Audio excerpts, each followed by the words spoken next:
Good afternoon. It is my last weekend with my first electric car, and I thought I would tell you some of the things that I have loved about it. My name is Jessie Cannon-Wallace. I am a salesperson at Mercedes-Benz of Atlanta Northeast, and we are sitting in my EQS450 SUV, Greg. Let me show you a few things. Switch. All right, I have had the car for about 13 months and I have put 11,000 miles on it. So I have really driven this car as my primary vehicle, and then we've done a few road trips.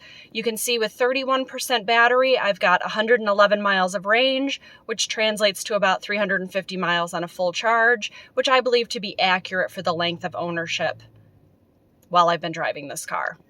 As you can see, it is the beautiful Neva Gray with sable brown interior, which I wasn't super sure about when we started, but I have grown to love. The ambient lighting, of course, is beautiful in this vehicle. The back seat has been something I didn't know I needed. I don't usually have an SUV, but it has been so enjoyable to have back passengers here. Everyone is impressed. Heated and ventilated seats have been fantastic. The Burmester sound system is great. This touchscreen has been super easy to use, along with the navigation with electric intelligence, which is able to find all of my charging stations for me, both with the push of a button and when I'm programming a navigation destination. Everyone is a big fan of this storage space under the center console. Because it doesn't have a traditional transmission tunnel, we have that little bit of extra room. Otherwise, it is a very traditional Mercedes-Benz interior, everything I am used to. The driver assistance package in this car is a delight. The active lane change assist is something I didn't think I'd ever use, but really enjoy. Let's take a look at the outside of the vehicle. Again, this is my first electric car. I have, of course, had many a gas-powered Mercedes, but this vehicle has impressed me. I jokingly named it Greg because it is gray and egg-shaped, and I think that's fine. This is also my first ever Alpine gray car, and I must tell you I've gotten a million compliments on this. I've had mostly black and white in the past, as well as selenite, but this car has absolutely been a hit. Exterior of the car, things that I have loved. I did not know rear axle steering was going to be a game changer.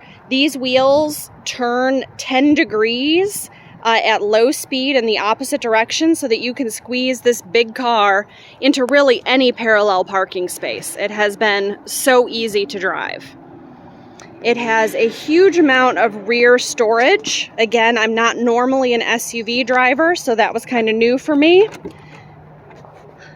You can really put a huge amount of things in there.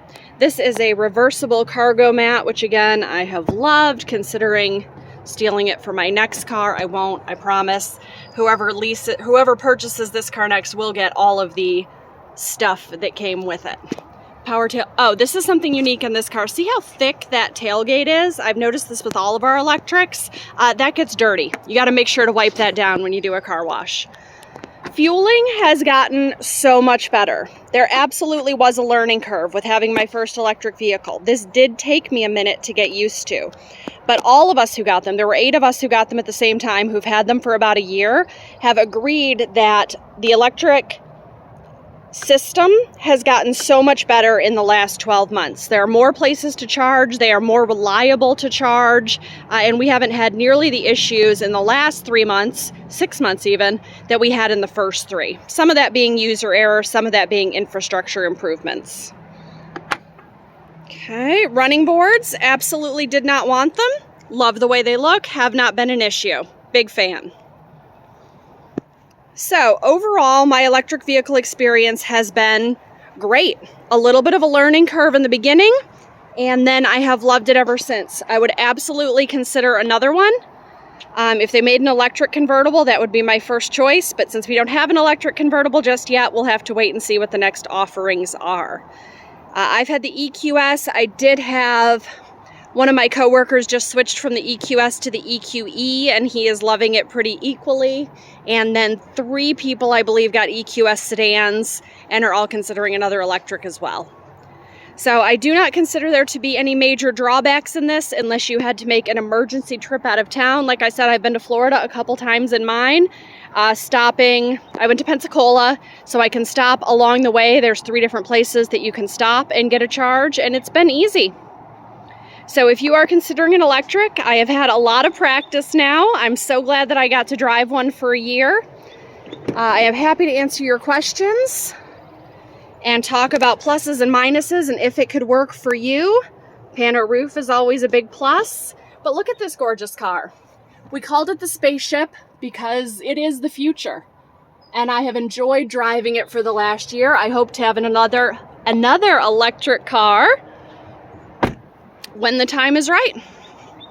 So thank you Mercedes-Benz USA and MB Financial for the opportunity to do a short-term lease on this vehicle so that I could learn my product better and be better able to advise people as they move into the electric realm. Isn't it beautiful? And if you love this specific car, I plan to turn it in at the beginning of, this month. I plan to turn it in next week. What month is this? May? April. I plan to turn this vehicle in. It's May. I'm going to turn this vehicle in, and it should be available certified pre-owned soon. Again, this is Jessie at Mercedes-Benz of Atlanta Northeast. Thanks so much.